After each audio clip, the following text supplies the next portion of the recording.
남의 군이 더 좋은 곳으로 만들 수 있을까 있는 길이 있었으면 좋겠습니다.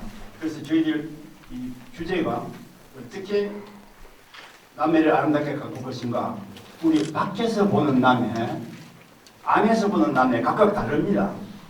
그걸 우리가 한번 토론해보자. 먼저 오늘 나오실 토론해 주실 분이 먼저 대진대학의 공명수 교수님,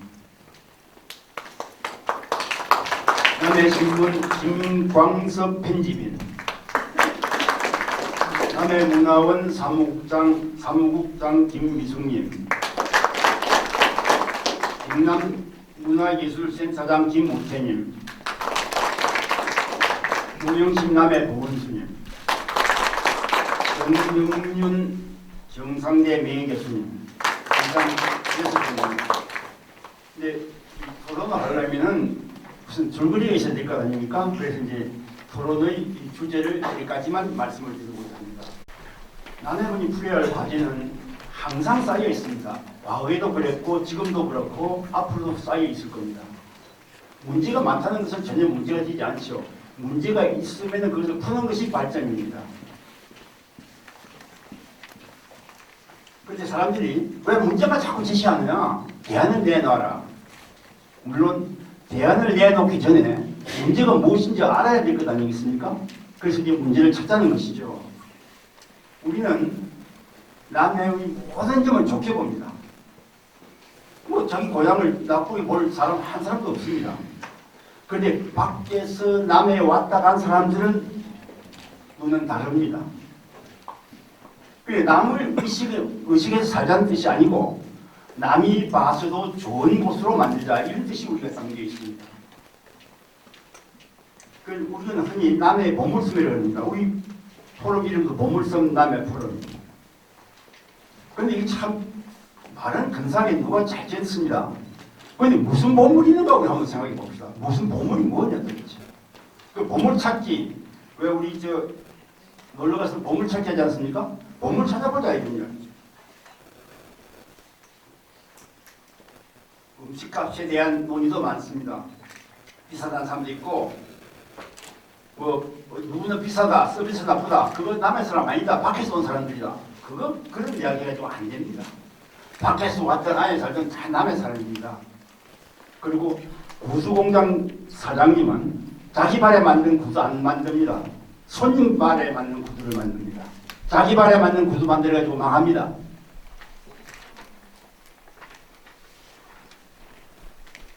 남해가 풀어야 할 과제가 뭔가? 아마 남해 여수간 해저 터널 이런 문제도 우리가 한번 생각해보자. 무슨 이점이 있느냐? 또 어떤 문제가 있느냐? 이런 것도 한번 생각해보자. 남해가 자랑할 게 뭔가? 과연 자연인가 인심인가? 또 뭐 어떤 건가? 여기 유엔문학관도 우리 정군수님이 시절에 만들었으니까 이거 굉장히 좋은 보물이거든요. 그런데 우리 친구들, 남해중학교에 나온 우리 친구, 서울에 산 친구들도 남해 유배문학관이 어디 있는지도 모르는 사람들이 많더라고요. 그런데 외지 사람들이 유배문학관을 알기는 더욱 어렵지 않겠습니까? 이런 걸 어떻게 우리가 더 선전할 수 있겠느냐 하는 것도 한번 생각해보자. 그리고 남해 지역신문이 몇 개 있죠. 이 남해, 살기 좋은 남해를 만드는데 언론이 담당할 역할이 분명히 있을 것 같다. 언론이 앞장설 것은 무엇인가? 이것도 우리 한번 생각해보자. 오늘 우리 김광석 편집이 왔으니까 아마 좋은 이야기 나올 것 같습니다. 그다음에 관광자원, 남해 관광지로 만들자 그러는데 과연 관광자원이 어떤 것이 있는가? 이거 한번 생각해보자. 관광자원 개발도 해보자. 관광지가 되려면 관광자원을 안 되거든요. 거기서 플러스 인심, 플러스 뭐 또 있어야 된단 말이에요. 영국의 신문기자가 한국에 와 있던 마이클 브린이라는 사람이 있습니다. 그 사람이 부인이 한국 사람인데 그 사람이 쓴 책에 한국인이라는 책이 있는데 보면 우리보다도 한국을 더 잘하고 있어요. 그 사람 장인이 경기도 어느 마을에 살고 있는데 그 마을에서 축제를 한답니다. 축제를 하는데 그 마을에 가면은 막걸리를 공짜로 준대요. 막걸리로 떡하고를 막 만들어 놓고 오는 손님들 막 먹게 한대요. 그걸 공짜로 준다는 거예요. 그런데 사실 보면 크게 보면 공짜가 아닙니다. 큰 돈 벌 수 있습니다. 막걸리 한 잔 먹고 떡 먹고 나서 다른 물건 사가랍니다. 그런 것도 한번 생각해 볼 필요 있잖아요. 이런 것도 생각해 보자. 금산의 케이블카를 놓느냐 마느냐를 가지고 논란이 있는데 이것도 한번 생각해 보자. 걷는길 이거 남해 발행길 참 좋은 자원입니다. 이것도 우리 한번 더 갖고 볼 게 없느냐. 바다 위를 다는 못하지만 어느 지역에 바다 위로 걷는 다리를 조금 나보면은 명품, 세계적인 명품이 될 수가 있다. 제천에 가보시면 호숫가로 왜 다리를 놓아가지고 걷는 길이 있죠. 그것처럼 우리 뭐 남면 서면 쪽에 가면은 몇 군데 제가 봐놓은 데가 있는데 돈이 없어서 못 만듭니다만 그거 멋있게 만들 수 있을 것 같습니다. 그렇다고 생각합니다. 남해를 자랑할 수 있는 홍보 전략, 지역 판초. 목포는 항구라는 걸 누가 모릅니까? 그래서 목포는 항구라는 노래를 부르기 때문에 목포에 간 사람들이 많거든요. 남해는 무엇이다 하는 노래를 만들 필요가 없겠네요. 자동차 현지에서 만드는 거 다 압니다. TV, LG, 삼성에서 만드는 거 다 압니다. 그러나 자동차, 뭐 냉장고, TV 만드는 거 선전을 자꾸 하지 않습니까? 그 선전을 함으로써 구매 욕구를 충족시키기 좋거든요. 그런 것도 한번 생각해 보세요. 제주도 가면 정원이 좋은 거 있지 않습니까? 유명진 식물원이니 분재원도 있고 제주도 외도 보타니아 남해는 그런 정원 한 번 만들 수 없겠느냐. 삼선에 가면은 토피아랜드 정원이 있죠. 남해에 가면은 섬이 정원이 있습니다. 그거 참 좋습니다. 그런 것을 더 갖고 가지고 더 자랑할 수 있지 않겠느냐. 이런 것도 한번 생각해 보자. 남해 산업 발전 이게 참 중요합니다. 마늘과 시금치 이거 남해 특산물이죠. 그것만 가도 되겠느냐? 뭐 다른 거 뭐 없겠느냐? 기타 군 당국에서 국민들에게 바라는 바가 많을 겁니다. 국민들도 군 당국에 바라는 거 많을 겁니다. 서로 생각. 그런데 군 당국에서 어떤 행정을 하더라도 불평불만 낭비되어 있습니다. 각각 생각이 다르니까요. 그걸 어떻게 다듬을 것이냐 이런 것도 우리가 토론할 과제가 될 것 같습니다. 그런데 어느 시대나 역사 발전, 변혁, 개혁도 소수의 리더가 앞장서고 많은 사람들을 설득하고 공감대를 형성하는 과정에서 계획이 이루어지는 겁니다. 우리도 그랬잖아. 오늘 여기 모이신 분들은 남해를 이끌어갈 리더입니다. 여러분들이 앞장서서 남해를 아름답게 가꾸는데 선봉적 역할을 해야 되지 않겠나 이런 생각을 합니다. 그러면서 이제 토론에 들어가겠습니다. 살기로 남해 만드는 좋은 아이디어. 먼저 우리 당면 과제인 해저 터널 문제 한번 누가 말씀해 주시겠습니까?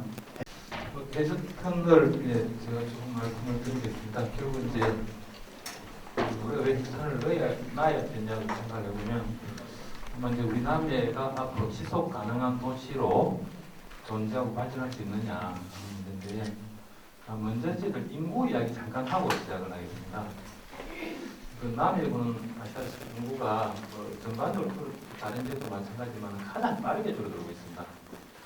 2018년 현재 보면 저희들이 65세 이상 인구 비율이 36%인데 초고령 사회라 그러는데 보통 65세 이상 인구가 20% 이상이 되면 초고령 사회라 그럽니다. 근데 우리는 36%인데 대한민국은 2026년에 앞으로 5년 후에 이제 한 6년 후에 초고령 사회율 20%가 된다고 이야기 하는데 저희들 36%입니다.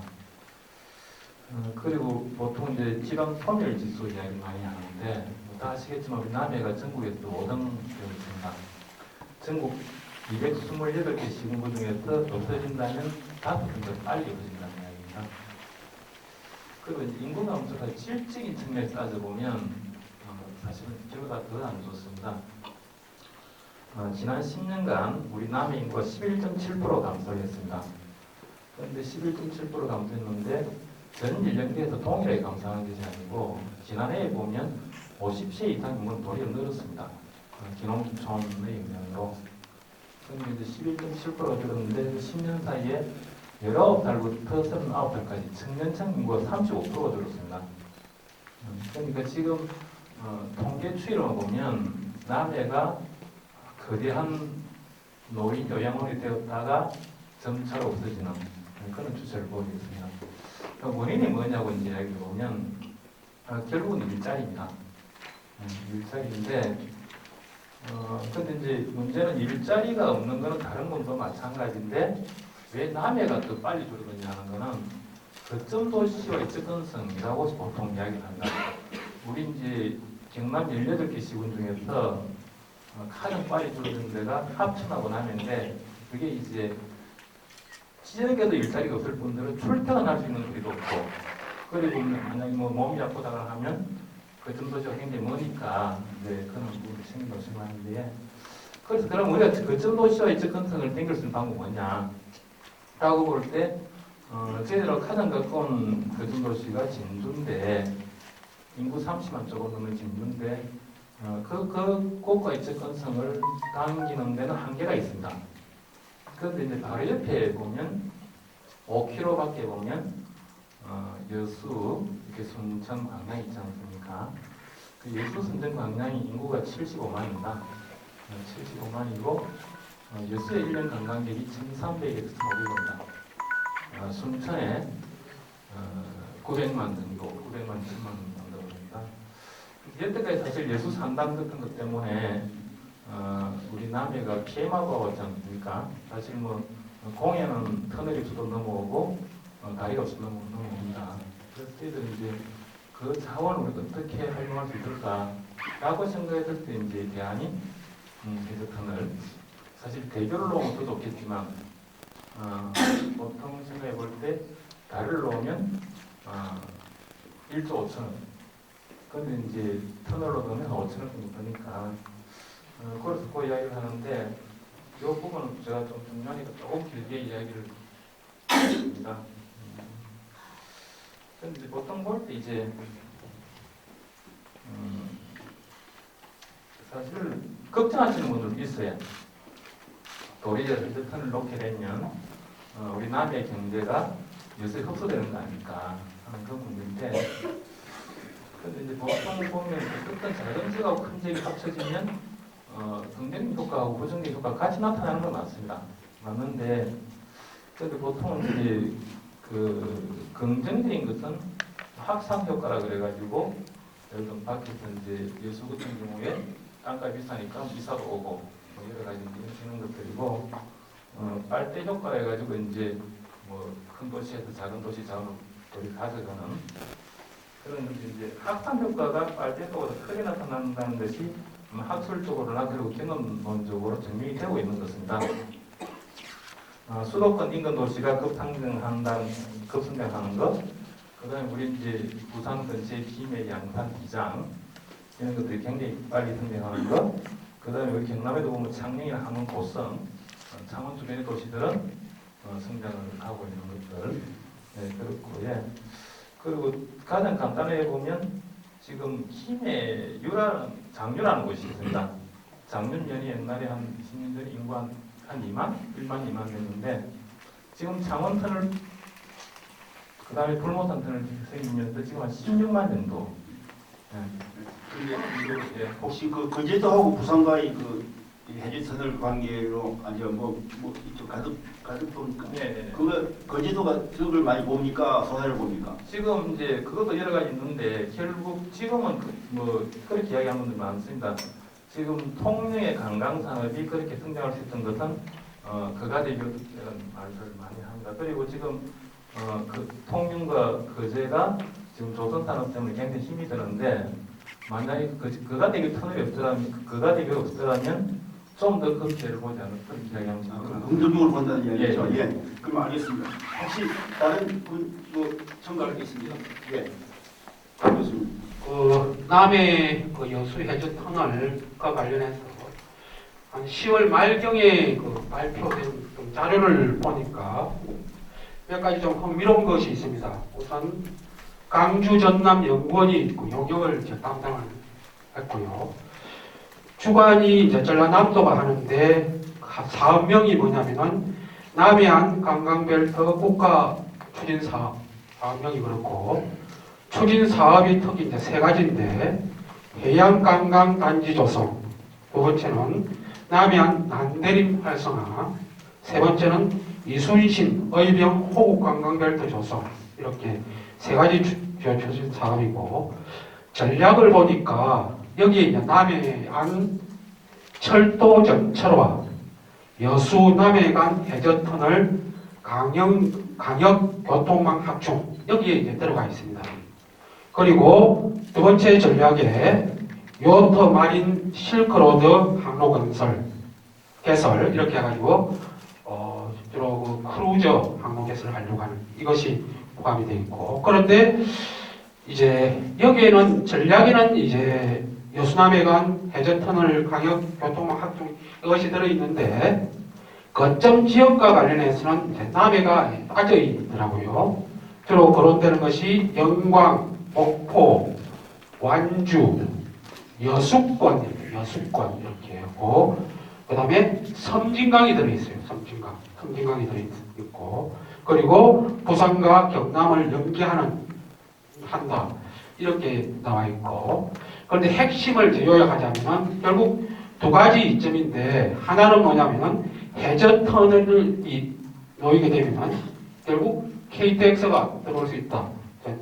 KTX 들어올 수 있다. 이거 하나고 그 다음에 또 중요한 것이 크루즈 항해 개설에 현재는 빠져 있지만 우리가 남해군에서 열심히 노력하고 국민들이 힘을 합치면은 크루즈 개설이 될 수 있다. 항로 개설이. 예를 들어서 지금은 계획하고 있는 것이 일본, 남해안, 중국 이렇게 항해하는 거에다가 그 부산으로 해가지고 여수, 목포 이쪽으로 해가지고 중국을 가는 이런 것인데 우리가 노력을 하면은 아마 노랑 정도는 큰 추진 사업 중에 이순신 테마가 있기 때문에 올 수 있지 않을까 이렇게 생각하기 때문에 좀 나름대로 부작용이 있지만 엮이는 게 있지만 그래도 좀 전체 남해 국민이 군수님과 힘을 합쳐서 좀 노력해야 되지 않겠는가 이런 생각이 듭니다. 네. 네, 이 해저터널 문제는 긍정적이라는 것이 아마 중론인 것 같습니다. 혹시 플로에서 뭐 하실 분 계십니까? 말씀하실 분? 네, 그럼 다음 주제 넘어가겠습니다.